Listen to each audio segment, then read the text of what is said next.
నమస్తే.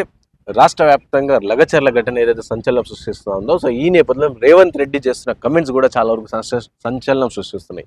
ఎందుకంటే ఇటు రేవంత్ రెడ్డి కమెంట్స్ ఏ విధంగా ఉన్నాయంటే, ఇటు చూసుకుంటే గత ప్రభుత్వం ఏమో 13,000 ఎకరాలు సేకరిస్తే అక్కడ చూసుకునే ఫార్మాసిటీ కోసం, కానీ మేమేమో వచ్చి 1,000 ఎకరాలు కేవలం 1000 ఎకరాలు చేస్తేనే ఇంతానమ్మ ఏడుస్తున్నాయి, బొబ్బ పెడుతున్నాయి అని చెప్పేసి ప్రతిపక్ష పార్టీలో ఉద్దేశించి రేవంత్ రెడ్డి మాట్లాడే సంచలనం రేపుతా ఉన్నాయి. సో ఒకసారి మాట్లాడదాం దీనిపైన. మాట్లాడే మనతో పాటు ఓయూ శంకర్ గారు ఉన్నారు. అన్న నమస్తే అన్న. నమస్తే. సో అన్న, రేవంత్ రెడ్డి కమెంట్స్ మీరు విన్నారు అనుకుంటాం. సో ఏదైతే గత ప్రభుత్వం బీఆర్ఎస్ లో 13,000 ఎకరాలు తీసుకుంటే అప్పుడు సపోర్ట్ లేదు, కానీ నేను కేవలం 1000 ఎకరాలు మాత్రమే సేకరిస్తా ఉంటే ఇంత ప్రతిపక్ష పార్టీ లొల్లి బొబ్బలు పెడుతున్నాయని చెప్పి రేవంత్ రెడ్డి చెప్తాం. సో ఈ కమెంట్స్ ఎట్లా చూడవచ్చు? ఇల్లు గాలి ఈరక్కెడతానట, సుట్టగాలి సూరక్కెడిసింది అన్నట్టు ఉంది. అరే, ఆ ప్రభుత్వం తీసుకున్నది నేను తీసుకుంటా, ఆ ప్రభుత్వం గడ్డి తిన్నది నేను గడ్డి తింటా అంటే తప్పు పద్ధతి అవుతుంది కదా. లగచెర్ల కావచ్చు, ఇంకొక ఆడ కావచ్చు, ఏది మన ఫోర్త్ సిటీ ఫ్యూచర్ సిటీ, ఆ సిటీ కావచ్చు, దేనికైనా కావచ్చు, మాకు ఇచ్చిన భూమి జాగాలన్నీ మీరు ఇచ్చినాయి, కొన్ని మీరు ఇచ్చినాయి, కొన్ని మేము కష్టపడి కొనుక్కున్నాయి. మాకు ఉన్నది ఎకరము 6 ఎకరము. మరి ఆ భూమి గుంజుకుంటే మరి మేము ఎట్లా బతకాలి? మేము గుంజుకోవద్దంటలేను, డెవలప్ చేయొద్దంటలేను, చెయ్యి. ఆ ప్రభుత్వం అయినా ఈ ప్రభుత్వం అయినా భూమికి బదులు భూమి, ఇల్లుకు బదులు ఇల్లు, డబ్బుకు బదులు డబ్బు, అది అడుగుతున్నాం మేము. అది ఇవ్వకుండా నేను తీసుకుంటా అంటే అసలుకే అసలు లేదురా నాయన అంటే పెసరపప్పు తెచ్చి ఏంది పెసరపప్పు తెచ్చాట పప్పన్నం అనమన్నాడట. అట్లుంది మీ కథ. అసలుకే అసలు లేదు ఇవాళ. మరి మీరు భూములన్నీ గుంజుకొని మీరు కంపెనీల కట్టబెట్టి, చైనాలో ఎప్పుడన్నా చూసినావా? చైనా వేయరు కదా, థేమ్స్ నది కోయినరు కదా, అట్లనే చైనా కోని ఉంటారు పక్కకు. 50 ఏళ్ళే వాళ్ళ ఇండస్ట్రీస్ లకి ఇచ్చే అగ్రిమెంట్, 50 ఏళ్ళే. ఇక్కడైతే 30 ఏళ్ళే. మరి ఎందుకు మీరు వేలకు తరబడి ఇచ్చి వాళ్ళకి కంపెనీలకి అమ్మేస్తున్నారు భూములని? వీళ్ళ దగ్గరికి వెళ్ళి గుంజుకొని. పాత ప్రభుత్వంలో ఒక 2-3 రాజకీయ నాయకులు నాకు తెలిసిన వాళ్ళు ఉన్నారు. వాళ్ళు ఎక్కడ మన చౌటుప్పల్లో జాగా తీసుకున్నారు. ఎంతో నా 5 ఎకరాలు 6 ఎకరాలు జాగా కంపెనీ పెడతామని తీసుకున్నారు. ఇప్పటి వరకు కంపెనీ లేదు. ఎందుకోసం? మీకోసమా జాగాలు? మీ కుటుంబాల కోసమా? మీ కుటుంబాల కోసమా అని అడుగుతున్నా. మాకున్నదే ఎకరం 6 ఎకరం. మరి అదే గుంజుకుంటే మనం బిచ్చం అడుకోవాలా మేము? మరి ముఖ్యమంత్రిని అడుగుతున్నా, బిచ్చం అడుకోవాలనా? సరే, నువ్వు ఇచ్చే డబ్బులు నీకే ఇస్తాం కొని. పక్క ఏడైతే నాకు నివాసం చూపెడుతున్నావో అడగొని వస్తుందా జాగా? మరి నా జాగా, నాకు ఉపాధిని ఇచ్చే జాగాని నువ్వు గుంజుకొని ఇలా ఎవడికో కంపెనీకి ఇచ్చి, అది ఆ కంపెనీ ఏముందో కాదు, మీ చుట్టాలది బంధువులే, మీ కంపెనీలకు ఇచ్చి డెవలప్మెంట్ అంటే దాన్ని మేమేం డెవలప్మెంట్ అంటాం? జియో నెంబర్ 59 ఎందుకు తీసుకొచ్చింది గత ప్రభుత్వం అంటే, బడా పెట్టుబడిదారులు ఎవరైతే కబ్జాలు పెట్టిండ్రో కబ్జాలను రెగ్యులరైజ్ చేయడానికి తీసుకొచ్చింది. మరి దాన్ని ఏం చేయాలి? రద్దు చేయరాదు, ఆ భూములు గుంజుకోరాదు, ఆ భూములల్లో పెట్టరాదు నీ ఫ్యాక్టరీలు, ఇండస్ట్రీలు. ఇక్కడ ఎందుకు? అయినా ఏంది, దేనికోసం అది? అంటే స్టార్టింగ్ లోనేమో ఫార్మాసిటీ కోసం, అంటే ఫార్మా కంపెనీల కోసం చేస్తామని చెప్పి ఇప్పుడేమో ఇండస్ట్రియల్ పార్క్ ఏర్పడబోతుందని చెప్పి చెప్తా ఉన్నారు. నేనేమంటున్నా, ఫార్మాసిటీ ఎవరికి అవసరం? ఫార్మా ఎందుకు? అమెరికానే అద్దనుకున్నది కదా. విచ్చలవిడి వ్యర్థాలు కలిసి భూమి కలుషితమై అరే జనజీవన అస్తవ్యస్తమైందని అమెరికానే తీసుకుంది. మరి ఈ దేశంలో ఎందుకు అని అడుగుతున్నాను. సగటు పేదోనికి రోగం రాకుండా, నొప్పి రాకుండా చూసుకుంటే సరిపోతుంది కదా. ఇంకా ఫాస్ట్ ఫుడ్ సెంటర్లు బంద్ చేయి, ఇంకా తాగుడు బంద్ చేయి, ఇంకా మత్తు పదార్థాలు బంద్ చేయి, ఇంకా కొకైన్ బంద్ చేయి. చెడాట్లకు దూరం ఉంచు, రోగమే రాదు కదా. రోగం రాకపోతే నీకు మందే అవసరం లేదు కదా, గోళీ అవసరం లేదు కదా. గోళీల పేరున చెప్పి గోపురాలు, మీ ఇంటి గుడి గోపురాలు నింపుకుందాం అనుకుంటారు. అంతే కదా అని అడుగుతాను నేను. తీసుకో, నేను ఇప్పటికి కూడా యాక్సెప్ట్ చేస్తున్నా వాళ్ళ తరఫున. మాకు ఉన్నది ఎకరం 6 ఎకరం, అది తీసుకుంటే అది ఏమని అడుగుతున్నా. కానీ ప్రభుత్వం మంచిగా ఇటు డబుల్ బెడ్రూమ్ ఇస్తాం వాళ్ళకి, లేకపోతే డెవలప్ సిటీ డెవలప్ అయినాక, ఫార్మాసిటీ కావచ్చు, ఇండస్ట్రియల్ పార్క్ కావచ్చు, ఆ డెవలప్ అయినాక అందులో 200 గజాలు 250 గజాలు తావిస్తాము, మళ్ళీ మీ కొడుకుకు ఉద్యోగం కావాలని అడిగితే ఉద్యోగం ఇస్తాము అని చెప్పేసి కూడా గవర్నమెంట్ చెప్తారు. గత ప్రభుత్వాలు ఇచ్చినాయా? గీడ ప్లాంట్ ఉన్నది కదా, ఈడ యాదాద్రి ప్లాంట్ తీసుకున్నారు కదా, వాళ్ళ పిల్లలందరికీ ఉద్యోగాలు ఇచ్చిండ్రా? అంటే ఆ ప్రభుత్వం ఇయ్యలే, మేము ఇస్తామని చెప్పేసి ఈ ప్రభుత్వం అంటుంది. మరి 65 ఏళ్ళల్లో ఏం చేసిండ్రు? ఇచ్చిండ్రా? ఇచ్చిండ్రా? నేను అడుగుతున్నా. మొన్న కూడా ఏదో చర్చా వేదికలు అడిగిన. కోనేరు రంగారావు కమిటీ అనేది కాంగ్రెస్ వాళ్ళు వేసింది. భూమి లేని ప్రతి పేదోడికి 2 ఎకరాలు ఇవ్వచ్చు అని చెప్పింది. మరి భూమి లేని ప్రతి ఆ కమిటీ నివేదికను బయట పెట్టిండ్రా? ఆ కమిటీ నివేదిక ద్వారా భూమి లేనివాడికి 2 ఎకరాలు ఇచ్చిండ్రా? మరి అదే ఇయ్యనప్పుడు ఇది ఇస్తామంటే మేము ఎట్లా నమ్మాలి? మా ఉపాధి పోతుందంటే మేము ఎట్లా ఊకోవాలి? మా బతుకు తెరువు పోతుందంటే మేము ఎందుకు ఊకోవాలి? మేము ఎందుకు ఊకోవాలి అని అడుగుతున్నా. మీరే కదా land ceiling, urban land ceiling act తీసుకొచ్చిండ్రు, రూరల్ ల్యాండ్ సీలింగ్ యాక్ట్ తీసుకొచ్చిండ్రు. ల్యాండ్ సీలింగ్ యాక్ట్లన్నీ మీరే తీసుకొచ్చిండ్రు కదా. మరి గుంజుకున్న భూమిని ఎందుకు వంచలే? కబ్జాదారులు కబ్జా పెడితే వాళ్ళకి రెగ్యులరైజ్ ఎందుకు చేస్తుండ్రు? అంటే మీరు ప్రజల కోసం లేరు. మీరు ప్రభుత్వాలు ఉన్న ఎవరి కోసం అంటే పెట్టుబడిదారి వ్యవస్థల కోసము, పెట్టుబడిదారులను కాపాడడం కోసము, అంతే తప్ప ప్రజల కోసం కాదు. ప్రజల మీద ప్రేమ ఉంటే పంచు భూమి, సీలింగ్ పెట్టు. సీలింగ్ యాక్ట్ని ఎందుకు ఎత్తేసిండ్రు? ఒకవేళ సీలింగ్ యాక్ట్ ఉందనుకుందాం, 54 ఎకరాలే కదా, దాన్ని 40 ఎకరాలకు కుదించు. నాలాంటి పిచ్చోడు ఉంటే 10 ఎకరాలకే కుదిస్తా. రాత్రికి రాత్రి భూమి లేని పేదోనికి పనిచేస్తా. పట్టా మాత్రం ప్రభుత్వం పేరట ఉంటుంది. పని చేసుకొని బతకమని నేను నీకు పేటెంట్ ఇస్తా. పేటెంట్ ఇస్తా. నువ్వు చేసుకోకపోతే నేను ఇంకోనికి నన్ను అలొకేషన్ చేస్తా. కానీ భూమి లేని ప్రతి పేదోనికి మంచి భూమి ఇస్తా. బిడిపడ్డ బండలు, గుట్టలు, పనికిరాని రాళ్ళు నేను ఇయ్యా. పనికొచ్చే ఖరీఫ్ పంట వేసుకునే భూమి ఇస్తా నేను. That is my vision. ఉండదా మీకు వాళ్ళకన్నా? ఉంటుందా రాజకీయ నాయకునికి? ఒక ఎమ్మెల్యే ఏమంటాడు తెలుసా? కాలేజీలు కట్టినా, పూలమ్మినా, పాలమ్మినా, కాలేజీలు పెట్టినా, మెడికల్ కాలేజీలు పెట్టినా, ఇంకేదో పెట్టినా అన్నాడు. 600 ఎకరాలు ఎట్లా వచ్చినాయి? కాలేజీ పారదర్శకత్వం ఉంటే నువ్వు తీసుకోవాల్సిన లాభాలు, నీ సొసైటీ తీసుకోవాల్సిన లాభాలు 10%, 60% జీతాలు పిఎఫ్ ఇచ్చేస్తే 30% ఇన్ఫ్రాస్ట్రక్చర్ డెవలప్మెంట్కే పెడితే మరి నీకు 10% లాభాలే కదా. నీ కాలేజీలు ఎప్పుడు పెట్టినావు? నీకు ఎప్పుడు లాభాలు వచ్చినాయి? ఎవరిని దోచినావు? ఎవరిని ముంచినావు? ఏం చేసినావు? అంటే మీరు రాజకీయం చేసేది మీ ఆస్తుల కోసమే. మీరు ఆస్తులు సంపాదించాల్సింది మీ ఆస్తుల కోసమే మీ రాజకీయం. కాబట్టి మిమ్మల్ని ఎవరు నమ్మడు. మీరంతా దొంగలు. రాజకీయ నాయకులు అంటేనే ప్రజలను మోసం చేసే చీటర్స్. మేనిఫెస్టోలో ఒక హామీ ఇస్తాడు, ఇక్కడ పని ఇంకొకటి చేస్తుంటాడు.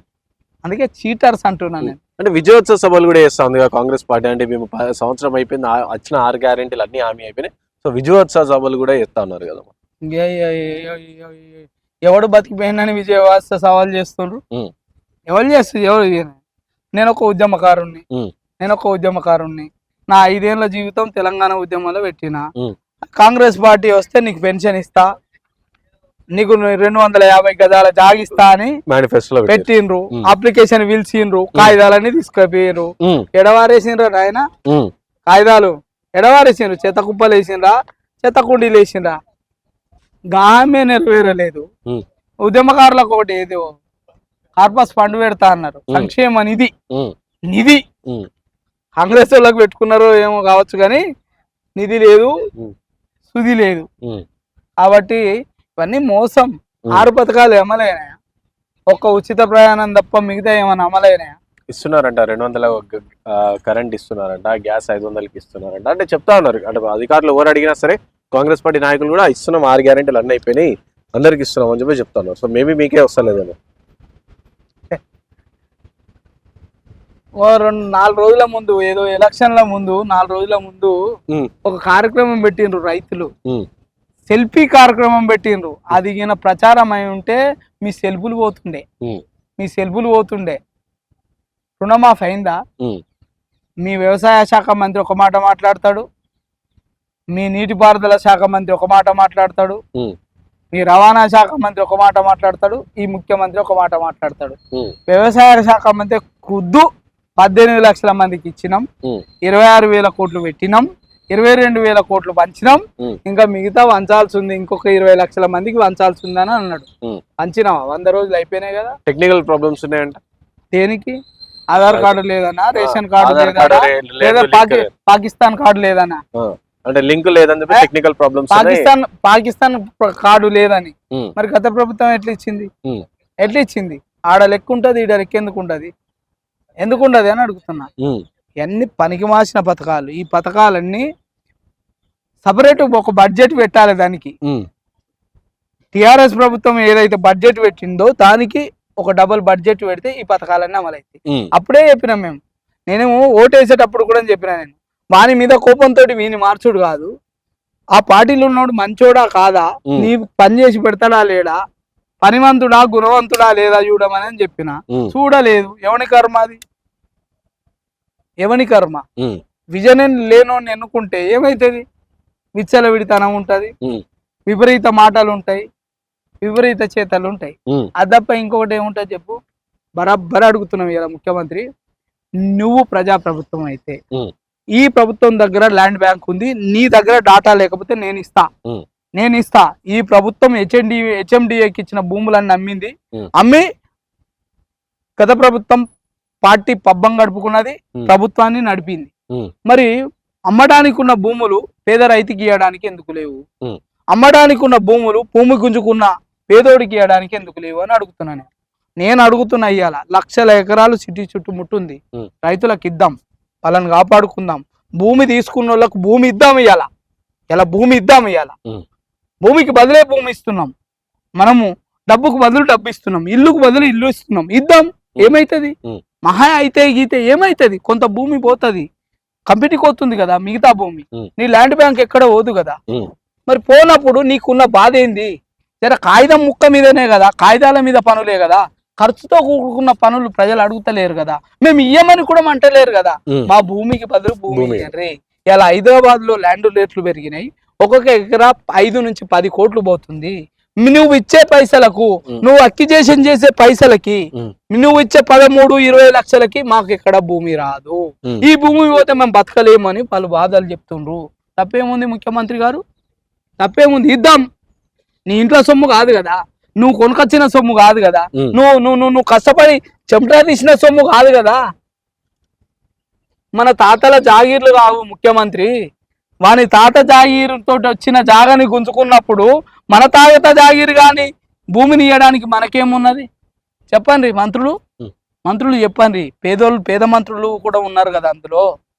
మనిషిన మంత్రులు ఇడిచిపెట్టు, పేద మంత్రులు ఉన్నారు కదా. ఇద్దాం. పేదోనికి ఏమైతుంది? భూమికి బదులే కదా. నాలాంటి విజన్ ఉన్నోడు ఉంటే భూమికి బదులు భూమి ఇస్తా.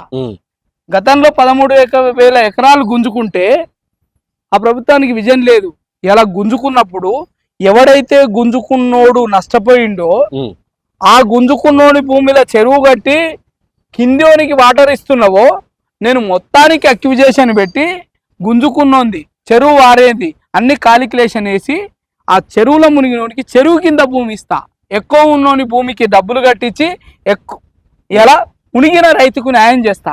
ఇది విజన్ అంటే. 54 ఎకరాలున్న సీలింగు 40 ఎకరాలకు కుదిస్తా, లేదా 30 ఎకరాలకు కుదిస్తా. ఇది విజన్ అంటే. ఇది రిఫార్మ్ అంటే బిచ్చ పథకాలు వేసి నేను ఇస్తా, నువ్వు నా కింద నెలచ్చే వరకు నాకు బిచ్చం కింద బతుకు అనే బిచ్చ పథకాలు కాదు. ఇది దీపం పథకం కాదు. ఇది ఉచిత ప్రయాణం కాదు. ఇంక ఇవన్నీ ఉచితాలు కావు, గుర్తుపెట్టుకో. కాబట్టి ఇట్లాంటి తప్పుడు పద్ధతులు మానుకోండి. కాగితాల మీద అయిపోయే పనులు నాలాంటి వాడిని ఉంటే కాగితం మీద వేసి పెడతా పని. అర్థమైందా? కానీ మాకు రాజకీయాలకు రావాలన్న కోరిక కానీ రాజకీయం చేయాలనే సరే పరిస్థితులు అటే దుప్పుకుపోతున్నాయి. కానీ మాకు ఆలోచనలు లేవు. మాకు పేదోనికి న్యాయం జరగాలనే ఆశయం ఉంది. ఇలా మాకు పదవి ఉన్నా పదవి లేకున్నా ఇలా కేసేసినా కొట్లాడినా ఆపినా ఇది ఒక ఎమ్మెల్సీ, ఒక ఎమ్మెల్యే, ఒక ప్రతిపక్ష నేత ఎవరు చేయలే. నా తోటి మిత్రులను అందరిని వేసుకొని నేను చేసిన. అంటే అధికారం ఉంటేనే పని చేయగలుగుతామా, లేకుంటే వేయలేమా? సరే, అధికారం కొంత తోడ్పాటు, ప్రజలకు సేవను అందించడానికి కొంత తోడ్పాటు, కొంత ఉపశమనం, అంతే తప్ప అది మన కిరీటం కాదు. సో కాబట్టి రాజకీయ నాయకులు ఎప్పుడైనా ప్రజలకు సేవకుని లెక్క ఆలోచించు. నువ్వు పాలకుని లెక్క ఆలోచించకు, సేవకుని లెక్క ఆలోచించు. బాధ తెలుస్తుంది. ఒక మెట్టు కిందికి దిగు పేదోని కోసం, అది నేను చెప్పదలుచుకున్నది. సో నువ్వు ఇట్లా చేస్తేవనుకో, భూములు గుంజుకొని రోడ్లు ఇస్తా, నేను ఉద్యోగాలు ఇస్తా అంటున్నా కదా, నేను పైసలు ఇస్తా అంటున్నా కదా అంటే ఎవ్వనికి బట్టాయి, మాకు బట్టాయి బరాబరి భూమికి భూమే కావాలి. అవరిదాకా ఇడిచిపెట్టారు. ఎలా ఏదైతే రైతు తనకు తాను చితి పెట్టుకున్నాడో అట్లాంటి పరిస్థితులు మాత్రం తేవద్దు అని చెప్తున్నా నేను ఈ గవర్నమెంట్లకి. నేను తెలంగాణ తెచ్చింది అందుకోసం కాదు, మీ రాజకీయాల కోసం, డబ్బుల కోసం, మీ అధికార మదాల కోసం కాదు. ఎలా ఒక్కొక్కడు చచ్చిపోతుంటే గుండె కోతలైపోతున్నది. కన్న తల్లుల గుండెలు కోతలైతున్నాయి. కాబట్టి ప్రభుత్వం చేసే ప్రతి అడుగు, ప్రతి పని ప్రజల కోసమై ఉండాలి, ప్రజల మంచి కోసమై ఉండాలి. అంతే తప్ప కానీ ఇట్లాంటివి చేసిండ్రు అనుకో బరాబరి తీసి పొందబెట్టి పాత్ర పెడతారు. ప్రతిపక్షాలు కాదు, మేము నిలబడతాం. కొట్టిస్తావా, తిట్టిస్తావా, జల్లబెట్టిస్తావా, పెట్టు. ఆంధ్ర ప్రభుత్వం పెట్టింది, ఈ రెండు ఆనాటి ప్రభుత్వం ఈ పెట్టంగా చూస్తాం, పొందదీసి పాత్ర పెడతాం ప్రభుత్వాలని. మా ఓటక్ అనే ఆయుధం ఉంది, ఎవ్వడికి భయపడం, ఎవ్వడికి వినం. ఇది గుర్తుపెట్టుకోవాలని చెప్తున్నా ఈ ప్రభుత్వానికి. Thank you.